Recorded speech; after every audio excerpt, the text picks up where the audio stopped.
Hello, everybody. Welcome into Sports by GSMC Podcast Network. I hope you're having an incredible Tuesday. I know I'm having a good day. We have a big day of sports. Lots of stuff went on last night, including potentially LeBron James's last NBA game as the Lakers lose a gentleman's sweep to the Denver Nuggets on a Jamal Murray last second go ahead game winning shot. We're going to break down all the NBA action from last night. We're also going to talk about the potential massive changes coming to college football around the corner with the settlement discussions going on around the NIL deals. We'll talk about what's going on there. Nothing concrete yet, but the discussions about a possible settlement and details came out today. So we'll break down all of that and their impact on the entirety of the college landscape and sports as a whole. We're also going to move into the NHL playoffs, the Stanley Cup playoffs. We've had two teams eliminated. A bunch of teams are at 3-1. We'll break down some of that. It's been about a week since we talked last about the NHL, so we're going to do a little course correction, little recap on what's going on in the NHL today. And last but not least, we're going to talk about some NFL news. Travis Kelce got an extension yesterday. We're going to talk about that. We're going to talk about some of the undrafted free agents that were signed, give some shout outs over there, who I think is going to be really good, and much more. So, like I said, big show today. We're going to start off in the NBA, but before we get into that, remember, if you would like to be an even bigger part of the show than you already are, all you need to do is go to GSMCpodcast.net. Leave a tip or donation at the link that's on the screen currently. That's GSMCpodcast.net. That message will pop up on the bottom of the screen for you, me, and everybody else around the world to see. All you need to do is go to that link. So I appreciate anything that you do give. We appreciate you guys for tuning in and watching every single day. You can also leave a comment if you would prefer to do that rather than donating. I will take a look at all the comments. I just can't promise I will get to it unless it's a donation. Like I was saying, though, I will do my best to get to all the comments. But we're just going to get right into it, right? The NBA has a couple of matchups pushed through. I believe all of them are in the West at this point. The East, a couple of those are all but over. We'll probably see the end of at least one series in the East tonight. But the big story from last night is the Lakers have officially been eliminated. The Lakers lose in 5 games to Nikola Jokic, Jamal Murray, and the rest of the Denver Nuggets. Jamal Murray was questionable heading into the game. He ended up playing, and as he's already done once before in this series, he hit a game-winning mid-range turnaround shot. This one was really high level of difficulty. If you go and watch the clip, he was drenched, covered by like 3 defenders. Did a little move on him, step back mid-range. 3 seconds left on the clock. The Lakers can't hit a last-second desperation half-court shot, and that's the way they go out. This Lakers team was a really good team. You know, it's been the same thing 2 years in a row. They were 7 seed. They were a really good 7 seed, and they just ran into the Nuggets twice in a row, a team that they just cannot beat. The Nuggets, when they decide that they want to win a basketball game, the Nuggets are going to decide to win that basketball game. That's really unfortunately how it goes. If you are a Lakers fan, there were a lot of really close games. Like I said, we just had this game 5, game-winning shot with 3 seconds left. We had a buzzer beater earlier in this series. That's 2 games that have literally come down to Jamal Murray hitting a tough, high-difficulty shot at the very end of the game. And, you know, if you're the Lakers, there's a lot of other things you could do better.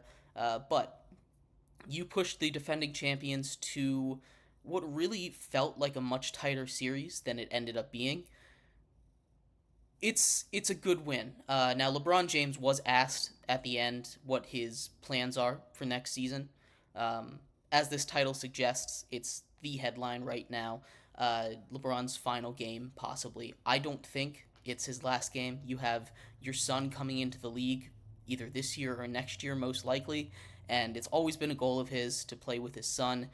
I don't see a world where he retires, especially when his son is this close, and he really has shown no signs of slowing down. Do I think he's going to retire within 3 years? Absolutely, I do. Now, a lot of things can change how this goes, but he's been talking about it a lot, and and he'll do a farewell tour. We'll know before he retires. LeBron. The reason I feel very confident in saying that this is not LeBron James's final NBA game is because a guy like LeBron James is going to do a farewell tour, and as he should. All-time greats deserve to have a farewell tour. They deserve to be sent off, and people know that this is their last season. They can pack the stands, go see them, experience them live in person for the last time. It's definitely something it's a fun tradition. It happens. I mean, it happens in a lot of sports, but LeBron James is definitely going to do a farewell tour. I'd be shocked if he did not do a farewell tour. So I don't see a world where this is his last game. But either way, this might be his last game as a Laker, because if his son gets drafted somewhere else, he's going to use his player option and go sign it somewhere else. Now, Bronny James might not even commit to the draft. That's still up in the air. But we'll see what happens when it happens. I don't think this is LeBron James's last game. The Nuggets are playing the Timberwolves, which I will break down before Game 1, or if I forget how the NBA works, if they wait for all their games to be set or they start the second round early. I think they wait a little bit, so we're going to wait a little bit to break down the Timberwolves Nuggets series, although I do think that's going to be a really, really fun series. The Timberwolves defense is elite, and the Nuggets, like I just said, will find a way to win basketball games. And it's going to be a lot tougher against a defense like the Wolves, but we'll have to see what happens there. I will break more of that down as we get closer to the beginning of that series. Other results from last night. The Pelicans were swept officially. The Thunder pull ahead in a tight one, another tight ball game. They were able to pull ahead at the end, stay and sweep the Pelicans. The Pelicans, it's tough to give them a fair shake because they went up against the 1 seed, really underrated 1 seed in the Oklahoma City Thunder. I've heard a lot of trash talking on the Thunder. I think they're a very good team, but also they're doing it without their best player in Zion, who, as we saw in that play-in game, was going off. They probably would have won that play-in game against the Lakers if Zion hadn't hurt his hamstring, because he was a beast down the stretch. He was unstoppable.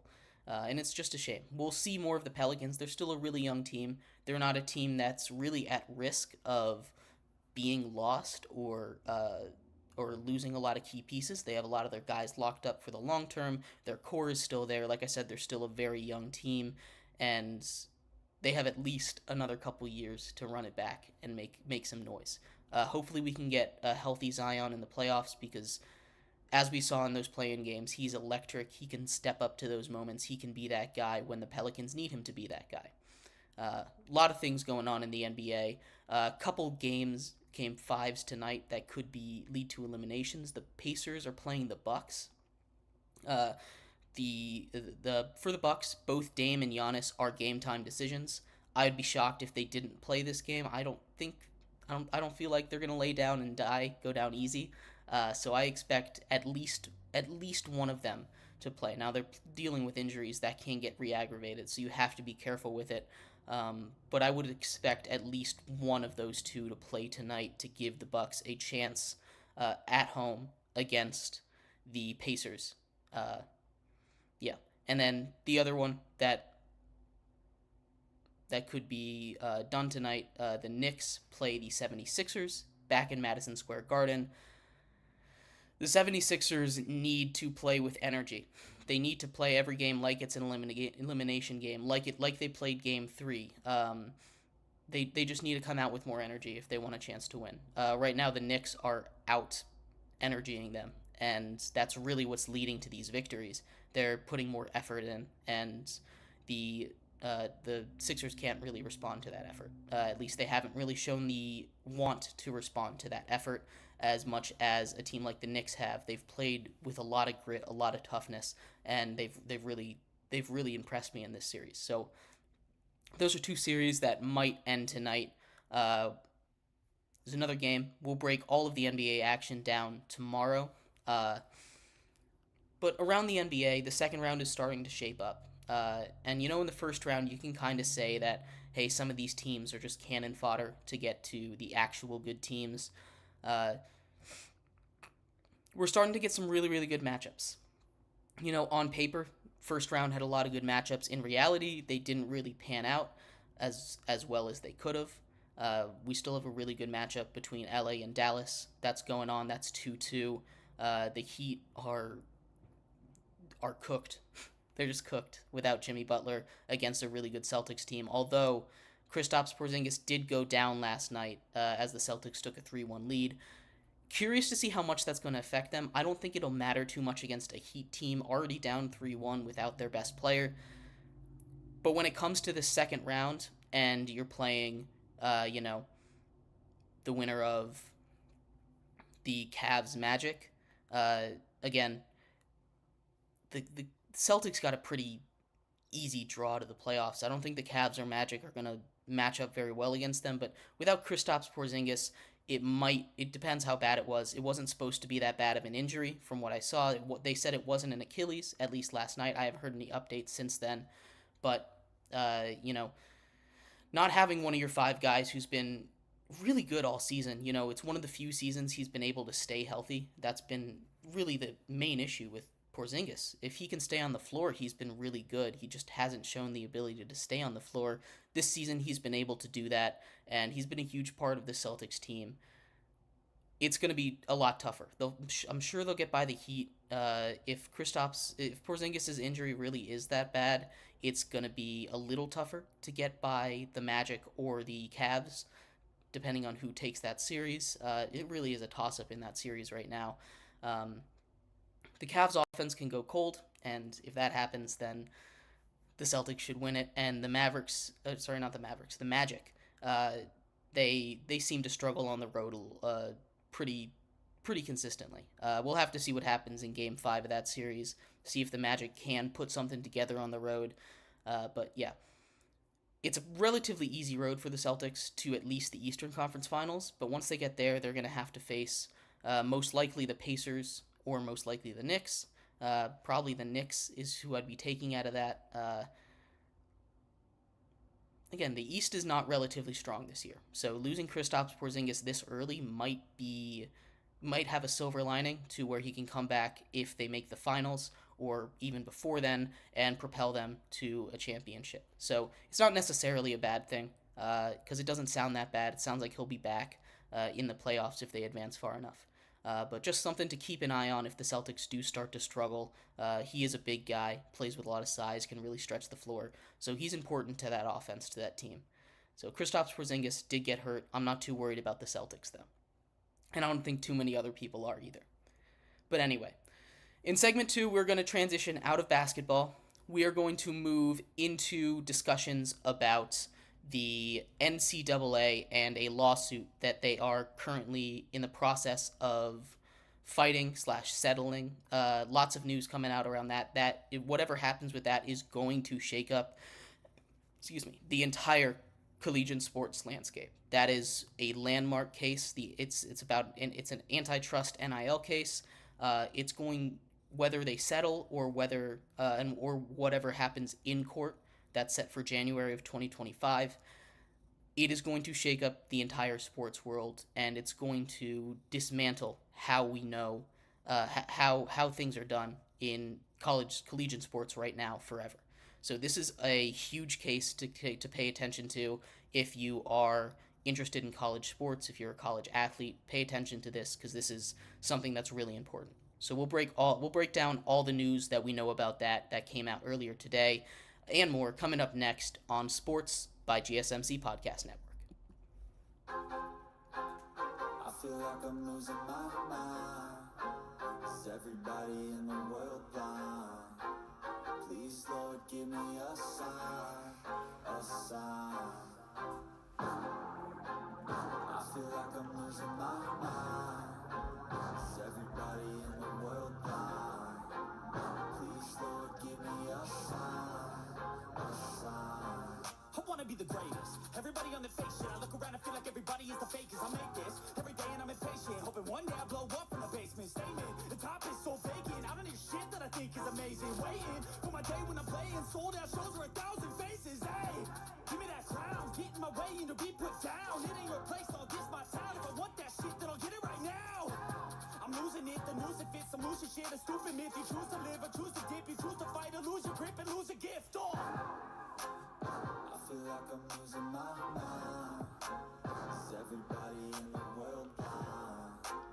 Please, Lord, give me a sign, a sign. I feel like I'm losing my mind. Is everybody in the world blind? Welcome back to Sports by GSMC Podcast Network. I am your host, Jeremy Lapidus. If you are just tuning in, we just finished breaking down all the NBA action from last night, the possibility of it being LeBron James's last game, and more. So go check that out if you haven't already. In this segment, we are going to talk a little bit about the NCAA and some of their legal issues. And before you scroll away, I know that sounds boring, but I promise you that this is important. The NCAA and this case in particular with the NIL and the antitrust stuff going on with it is going to change the landscape of college sports forever. NIL already is doing that. We're already seeing shockwaves be sent all across collegiate sports. Whether that be good or bad in your opinion, I'm not here to change your mind on that. But there is a big case, an antitrust NIL case, and the NCAA, there were some details that came out about a potential settlement. So we are going to break all of that down and talk about how it could possibly affect the future of college sports in just a second. But before we do, remember that if you would like to be an even bigger part of the show than you already are, all you need to do is go to GSMCpodcast.net. Leave a tip or donation at that link, GSMCpodcast.net, with a message in it. That message will pop up on the bottom of the screen for you, me, and everybody else around the world to see. All you need to, we appreciate anything that you do give. We appreciate anybody that is tuning in and watching. We appreciate all of you that leave comments. Once again, all you need to do is go to GSMCpodcast.net, leave that tip or donation. Appreciate anything you do give, and we appreciate all of your support. Like I was saying, this is a big landmark case that really is super important. You know, this is going to this NCAA NIL case, this antitrust case, is really going to set a precedent for how we look at college sports in the future. They're talking about starting up revenue sharing. So I'm going to give you a little bit of background so we can all be fleshed out about this. This is an antitrust case, so it's the House versus the NCAA. It's a nationwide thing. They're going to dig into this. The trial right now is set for January of 2025. Lawyers are doing their lawyer things. They're talking about settlements before it goes to trial. Basically, they can come to an agreement before it goes to trial, and they can say, hey, if we agree to this, will you drop this? And that's what they're working on right now. We're looking at two different cases. There's former players and there's current players, right? The former players are suing, basically saying, hey, if NIL was a thing, we would have been able to get money. I want back pay. And that's going to cost billions of dollars because they're estimating how much they would have made, and that's a whole nother separate calculation that I don't know how they do, but that's one case. And the other case is current players, which are arguing, hey, some of this stuff that you're saying is illegal, and I want to make sure that I'm not breaking the law. But this, as we've already kind of started to see with NIL in the last really just couple months or a year or so, is shaking up the entirety of the college landscape. Ever since NIL started, got signed into law in California, got popularized around the United States, kind of set a precedent. There are shockwaves that have been sent from that one decision that allowed NIL to happen, and it is completely shaking up the collegiate sports forever. And I think personally it's a good thing. You know, I'm all about players being able to get their money. This idea of amateurism, which is what the NCAA prides itself on, or how they categorize their athletes.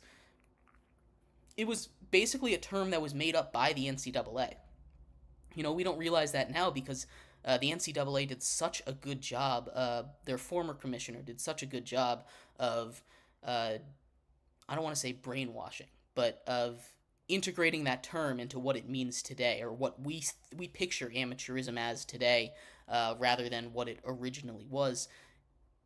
Very, very well done by the NCAA back in like the 80s. They were like in charge. This was the top of their game. Things started to crash around the early 2000s. They lost a couple court cases and stuff. We broke all of this down a couple months ago.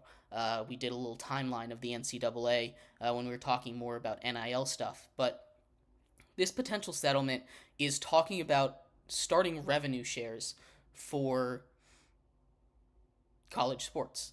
And it's a really complicated process because the only sport that consistently makes money around the country is football. Football is the moneymaker. Sometimes basketball makes money, but outside of those two sports, very rarely ever is there a collegiate sport that's profitable. And it's hard to do money sharing as an overarching organization when you have one sport that brings in all the money and these other sports are costing you money. Universities have a budget they're balancing. They have this all out here.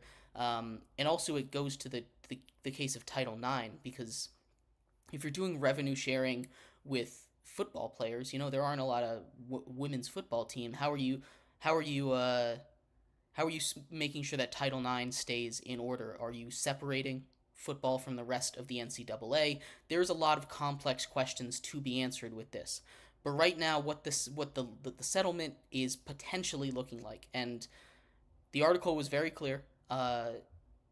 There is no deal that is imminent. This is not something that's coming around the corner. This is not something that we know is going to be in there. But this is just some of the stuff that they were talking about in the meetings in Dallas when the lawyers met and had some discussions. They were having discussions about up to $20 million in revenue sharing for some of the bigger programs. And like I said, this is going to change college sports forever. If you get revenue sharing going in there, it's basically going to get rid of that perceived amateurism that's in there. The veil's already kind of down, but it's still there in a lot of people's eyes. And the NCAA is trying to make Congress pass a bill that says their athletes aren't are students. They're not employees. So, the NCAA isn't going to pay them. There's questions about whether or not the school should pay them. A spokesperson from Texas A&M came out and said, we are preparing to add another part of our budget, $15 to $20 million for they didn't specify what it was for. But you can picture how schools directly paying for NIL is going to change the landscape of college sports forever. If your school is paying you to come here, you're kind of like an employee at that point.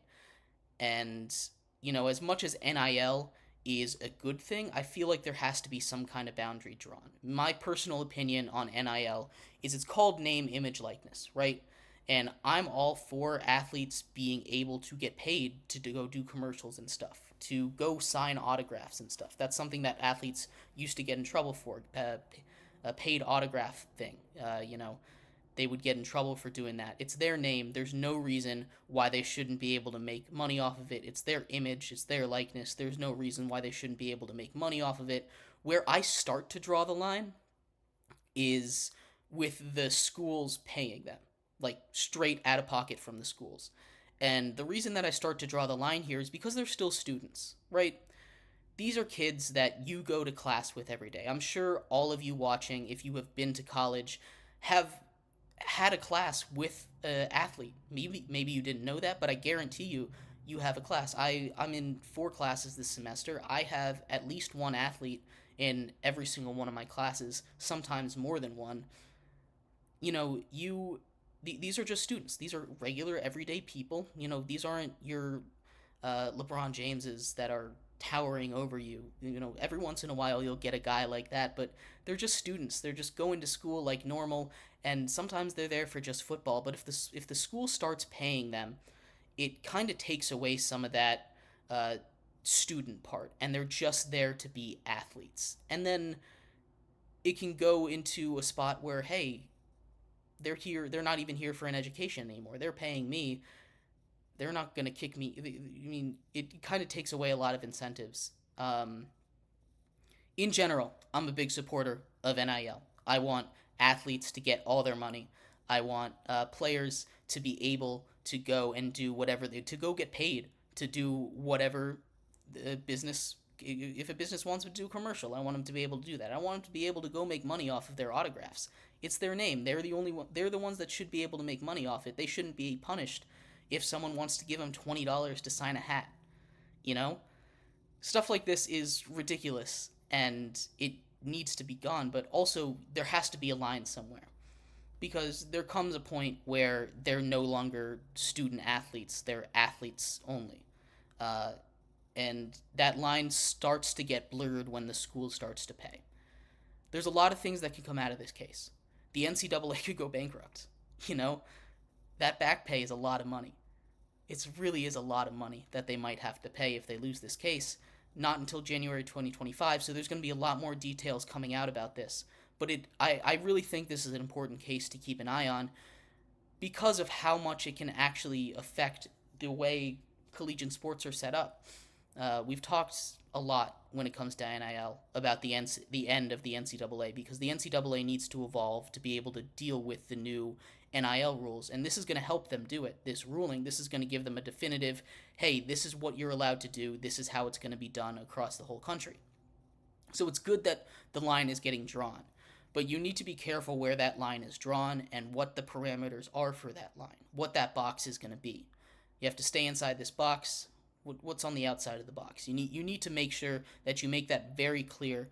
Otherwise, you know, you're going to lose some of that magic of collegiate sports. Collegiate sports, what makes it so different from professional sports is, at least when you're a student, you know, I could walk around and, you know, I could just bump into the star player on the football team. They could be my best friend, you know, just met him in a class in a group project and then we hit it off. You know, that doesn't happen in professional sports. You don't get that kind of intimate connection with the athletes. You don't get that same kind of shared experience of going to school, of going through a lot of the same experiences with these athletes in the professional level. And you start to chip away at some of that when NIL comes into it.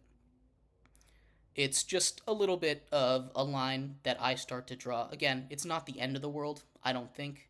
Like I said, my main concern is that if athletes are getting offered money to get to if they're getting offered money, they should be allowed to take it, I think. Just as a general rule of thumb. But there's also a lot of caveats with that. Like I said, it's a really tough thing to try and navigate, especially with it being so brand new and so different than anything that the NCAA has had to deal with before. It's going to change how college sports are forever.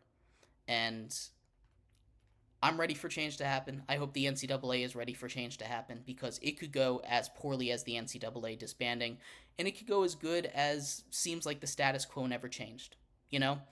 There's so many different outcomes of this case, and there's also a lot of other things going on at the same time as this case that are all kind of surrounding NIL. They'll figure it out by next year, I hope.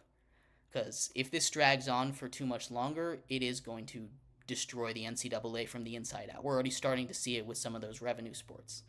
You know, the SEC and the Big Ten, the proposed Super League, all this stuff, we're already seeing it start to happen. So, anyway, I think this is really important. There's a bunch of really good articles on ESPN about it. Go check it out. It's a big story. Like I said, nothing is imminent, but it's something to keep an eye on. Anyway, we'll be right back after this break. We're going to transition out of the NCAA, out of NIL, and talk about some of the Stanley Cup playoff updates. It's been a bit since we talked some hockey. There have been 2 teams eliminated. We will break down all of that and more coming up next on Sports by GSMC Podcast Network. Looking for your daily fix of sports talk without having to pay for it? GSMC Sports Network is available on YouTube. Just search GSMC Sports Network. Get your fix of daily sports talk shows on YouTube. Absolutely free. NFL, college football, NBA, MLB, MMA, UFC, fantasy football, and so much more. GSMC Sports Network has shows running all day long, with new sports shows starting every 2 hours. Just like on your favorite cable sports channel, except GSMC Sports Network is absolutely free. Just search GSMC Sports Network on YouTube to catch one of your new favorite shows, like the GSMC College Football Podcast, Chip Shot Football Podcast, Hoops and Heels Women's Sports Podcast, GSMC Basketball Podcast, and so many more. Check it out for yourself. GSMC Sports Network, now available on YouTube absolutely free. Search GSMC Sports Network on YouTube right now.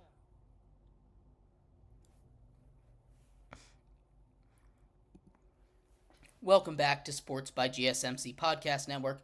I'm your host, Jeremy Lapidus. Before we get into our topic for this segment, we have some breaking news. So real quick, came out 5 minutes ago from Woj. We talked about Porzingis in our second segment. He is expected to miss a minimum of several games. So he's definitely going to be out for the rest of the series. I don't think it's going to be that big of a deal. It is a right soleus strain. So it's not an Achilles. It's not anything that's going to keep him out too long term. But he will miss at least the end of the Miami series, maybe the beginning of the second round series against either Cleveland or Orlando. Anyway, that's our quick little breaking news for you. Like I was saying, in this segment, we're going to talk about some of the NHL goings-on. Everything that's been going on in the NHL since we last talked about it. I believe it's been about 8 days since we did. I think when we started talking about it, each series was about 2 games in. So we're going to break down all of that. But before we do, remember, if you would like to be an even bigger part of the show than you already are, all you need to do is go to GSMCpodcast.net. Leave a tip or donation at the link on the screen right now. That's GSMCpodcast.net.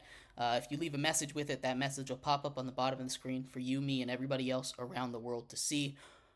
Appreciate anything that you do give. We appreciate all of you for tuning in and listening. If you'd like to leave a comment or leave a donation, I have my eyes on all of those at all times. I appreciate any support that you give. And yeah. But like I was saying, we are going to talk about the NHL. We're going to talk about 2 teams have been eliminated so far. We're going to start with those. It kind of is the end of an era. It's been winding down for quite some time, but this year really feels like the baton has officially been passed. The Lightning lose in 5 games. The Lightning, who just a couple years ago were on a dynastic style run, winning 2 straight Stanley Cups, being a juggernaut. They still have a really good team. They just are over the cap, and their players are aging. Their captain, Steven Stamkos, his contract runs out, and it's going to be tough for them to re-sign him. I'd be shocked if he went anywhere else. He might take a little bit of a discount at this point because he's done everything you need him to do. You know, he's won an MVP. He's won multiple Stanley Cups. Why not stay loyal to your team? Take a little bit of a pay cut. Andrei Vasilevsky is only 29. He's coming off an injury, so they might be able to retool and come back, but they are definitely on the decline from where they were. The Florida Panthers just beat them, really. There was some complaints in this series about goals being called off unfairly against the Lightning. It would not have mattered all that much, if I'm being completely honest with you. The Lightning just weren't able to match the speed and the goaltending of Sergei Bobrovsky. Playoff Bob is a real thing. You talk about stepping up in the moment. No one does that more in any other sport than hockey, really. The goalies in hockey, they come in and they're like, oh, it's the playoffs? All right, we're going to lock in. It happens every time. We saw Sergei Bobrovsky, Big Bob, do this last year when he and Matthew Tkachuk helped propel the Panthers to a surprise Stanley Cup Finals appearance where they ended up losing. But Big Bob is back on his grind again. He's doing his thing. He has made some incredible saves against some really, really great opponents. The Lightning still have a really good top line. They have Nikita Kucherov, who was leading the league in points for a while. Steven Stamkos, who is a point per game player. It's a really, really, really good team, and they were able to shut them down. The Panthers move on to play, most likely the Boston Bruins, who, excuse me, I apologize for the siren outside. Most likely the Boston Bruins, who are up 3-1 on the Toronto Maple Leafs, that just kind of look hapless against them, even with Austin Matthews and William Nylander and everyone else that is on that roster. It's Mitch Marner, it's just not enough against this Boston team. Boston is going to start to run into trouble. They don't really have center depth, so they're going to run into trouble in the second round against the Panthers, or the third round against either the Rangers, most likely, or the Rangers, or the Carolina Hurricanes, most likely, whoever wins that second round matchup. Speaking of that second round matchup, the Capitals, another signal of an end of an era. Alex Ovechkin and the Capitals go down quietly. They're the only team to get swept in the NHL this season. The President's Trophy winners taking out a team that limped into the playoffs. They had hot goaltending going in, but Charlie Lindgren wasn't enough. The Rangers were just faster, more physical. It doesn't help that the Capitals couldn't score a goal to save their lives on the power play. Alex Ovechkin didn't score a single goal. I don't even think he had a point in this series. It's not the way that the Caps wanted to go out. TJ Oshie is mulling retirement. It would be his 17th year in the league. He's got some back issues. Nicholas Backstrom hasn't officially retired, but he's all but retired. Alex Ovechkin is about 40 or 50 goals away from breaking Wayne Gretzky's record. He's got a season or two left in him. Once he breaks that record, he's most likely done. There's some young talent in Washington, but it definitely is an era, or at the end of an era around the league. Boston's still going strong, and I don't know how Boston does this, but they just have some kind of magic potion that keeps them good forever. But the Penguins and Sidney Crosby are kind of on the decline. The Caps are on the decline, and we're starting to see new faces of the league really take center stage now. So, finishing off the Eastern Conference, Carolina is up 3-1 on the Islanders. The Islanders took one game in double overtime. It was a thriller. It was a great game to watch. But Carolina should handle them pretty easily, move on to face the Rangers in the second round. Moving over to the Western Conference real quick. We have the only series that is 2-2. Every other series is either over or it's 3-1. Dallas and Vegas, both teams dropped both games at home. So Dallas dropped the first two, Vegas dropped the next two. That is a very fun series. I talked about it last time we talked about the NHL. If you are new to hockey and you are looking for a series to just turn on, put on that one. Put on the Stars Vegas Golden Knights series. It is really fun to watch. You'll find something you like. People should watch more hockey. It's a great sport. Nothing against the rest of the sports going on right now, but hockey is very entertaining, especially when it's so physical and, high intensity like it is in the Stanley Cup playoffs. These two teams don't like each other. They really don't. It's super physical. It's super gritty. There are fights. It's a great sport. There's something to love for everybody in it. Skating's cool to watch. Anyway, I went off on my little tangent a little bit, but that is a really fun series. It's heading back to Dallas for Game 5. Vegas, they both of these teams haven't won a game at home. Vegas dropped the last two after kind of just looking better than Dallas.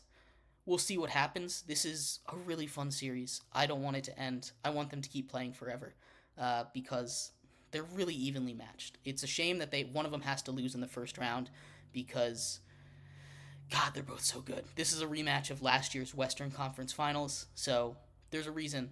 Both of these teams are some of the deepest rosters in the entire league. So, Moving on, the rest of the series are all 3-1.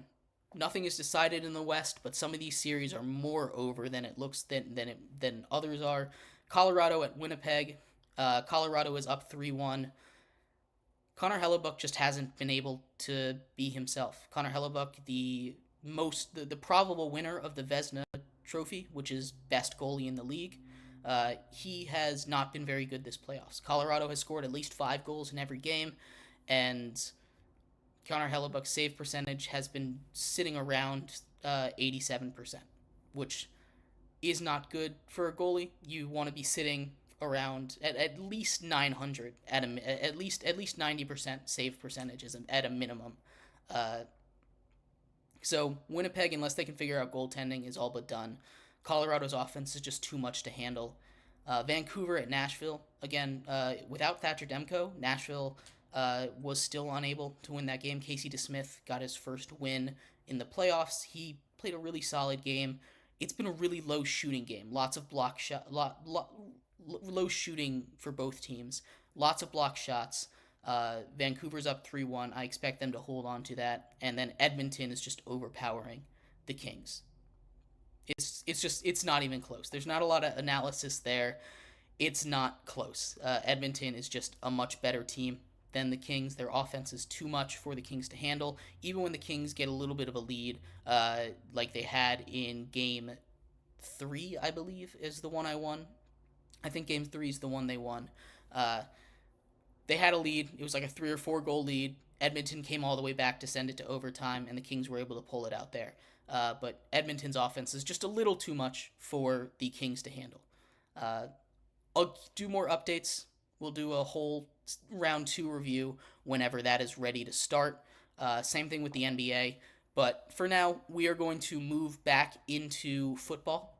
We're going to talk a little bit about some of the contracts that were given out in our 4th and final segment. We're going to talk about some undrafted rookies, give some shout-outs there, and more. So stick around for that. We will be right back on Sports by GSMC Podcast Network.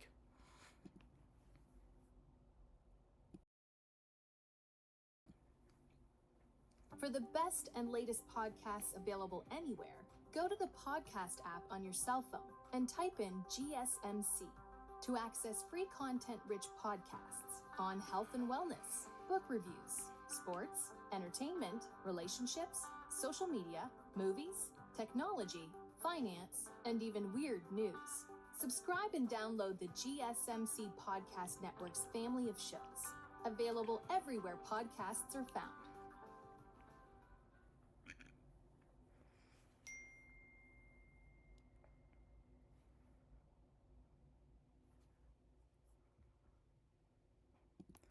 Welcome back to Sports by GSMC Podcast Network. I am your host, Jeremy Lapidus. If you are just tuning in, we just finished breaking down the NHL playoffs. We broke down the NBA playoffs, and we also did a little segment on the NCAA. So we've covered a lot of sports. We covered NIL, all of that earlier in the show today. So if you're interested in any of those topics, go check those out. Good stuff today. But in this 4th and final segment, we're going to talk a little bit about the NFL, some new news that's come out, some players that got cut, some players that got signed, some players that got extended, and some shout out to a couple undrafted free agents that got picked up by some teams. But before we do that, remember, if you would like to be an even bigger part of the show than you already are, all you need to do is go to gsmcpodcast.net. If you do, leave a message with your donation. That message will pop up on the bottom of the screen for you, me, and everybody else around the world to see. All you need to, once you do that, I'll read it out. You can control what we talk about here on the show. Appreciate anything that you do give. We appreciate all of you for sticking around and listening. Remember, that link is gsmcpodcast.net. Leave a comment if you have anything to say as well. Appreciate everything you do give. And yeah, like I was saying, we're going to talk about some NFL stuff. The Chiefs extended Travis Kelce, number 1 tight end in the league, future Hall of Famer. He gets a 2-year extension to stay in Kansas City pretty good money for a tight end. He deserves it. It's coming off a little bit of a down year for him. Still a really good tight end, but still a really good year. But compared to what he's done in the past, it was definitely a down year. The Chiefs add talent surrounding him. They trade up in the draft to draft Xavier Worthy. They're still figuring things out with Rashee Rice, Kadarius Toney, everything else that's going on in their receiver room. Sky Moore, whatever. It's a mess in there. So they needed new blood. They get Xavier Worthy, who just set the record at the combine for fastest time ever in the 40. But Kelce is still the wide receiver one in that offense, and he will be until he retires. Unless the Chiefs go and get a guy like Stephon Diggs, or they get a guy like Justin Jefferson, or they bring back a guy like Tyreek Hill, he's going to be wide receiver one in that offense, and it's well deserved. He's really good at football. Keep getting that money.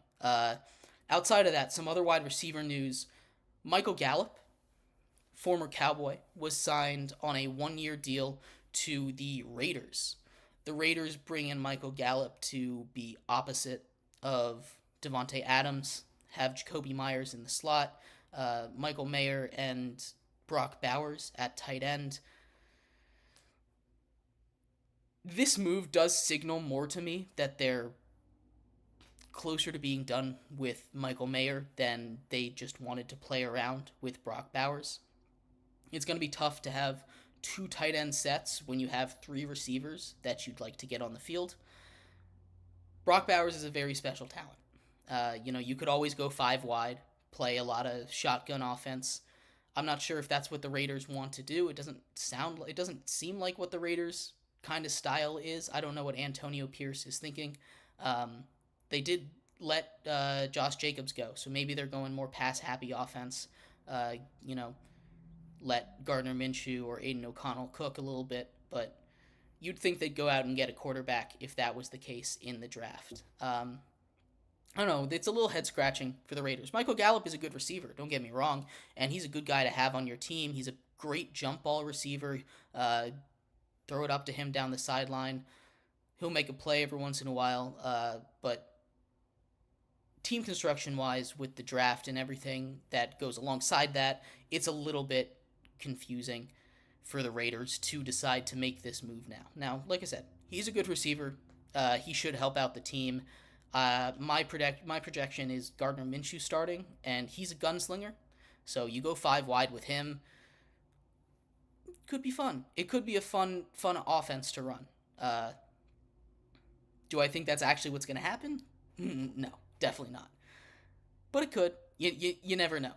Lots of stuff to still figure out before the end of the regular season, but before the start of the regular season, excuse me.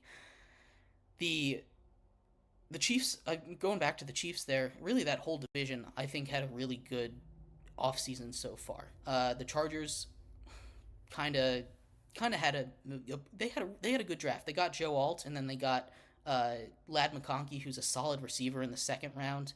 The Chiefs already said they got Xavier Worthy.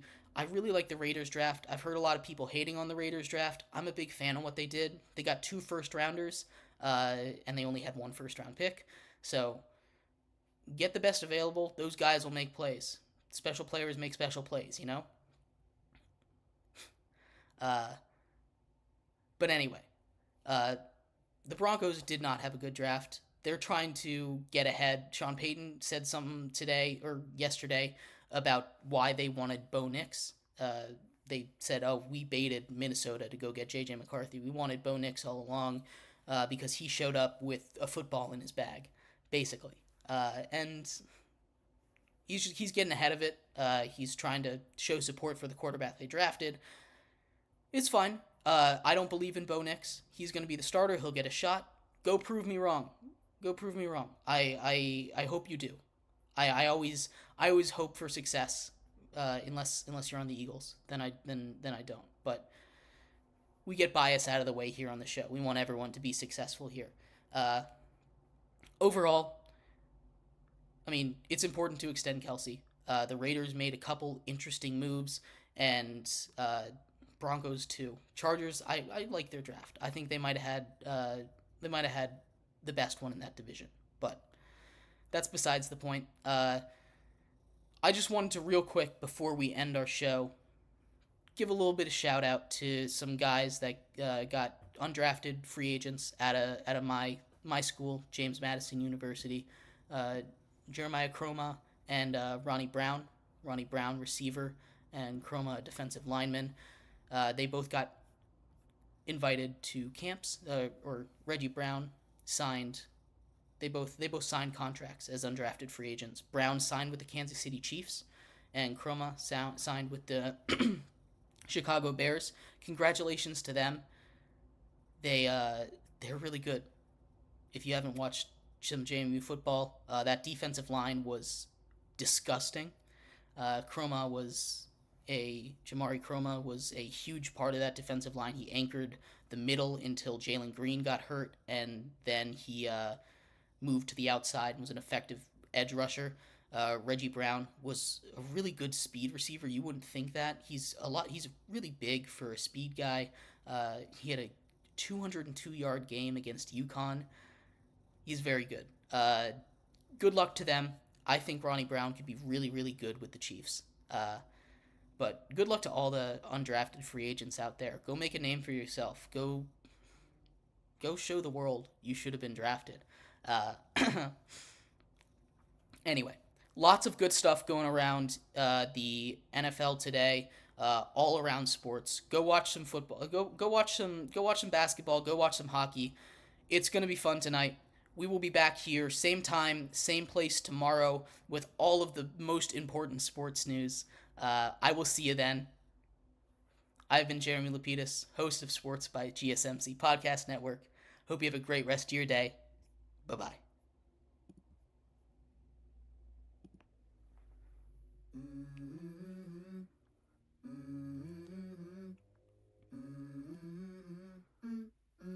Let's go. I wake up to a little bit of drool on my pillow, feel like it's gonna be a bad day. Yeah, I'm tired of shit, and the coffee ain't hit yet, damn.